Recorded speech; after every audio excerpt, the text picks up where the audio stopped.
Hello everyone and welcome.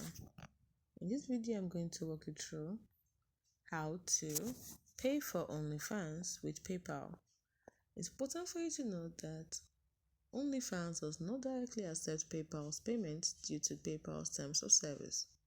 However, you can use workaround method like using a third-party service, is what we're going to talk about today. So the first thing to do is to sign up for a third-party service like Bitrefill or Crypto Refills, which allows you to purchase gift cards using PayPal. Next, purchase a gift card for a popular retailer like Amazon or Google Play using PayPal. Then sign up for OnlyFans and redeem the gift card on OnlyFans to add funds to your account. It's as simple as that.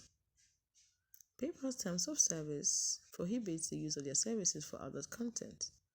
So please note that. And also, OnlyFans terms of service require you to comply with their payment processing rules. Third-party service may charge fees for their services. By following these steps, you can pay for OnlyFans using PayPal through a workaround method.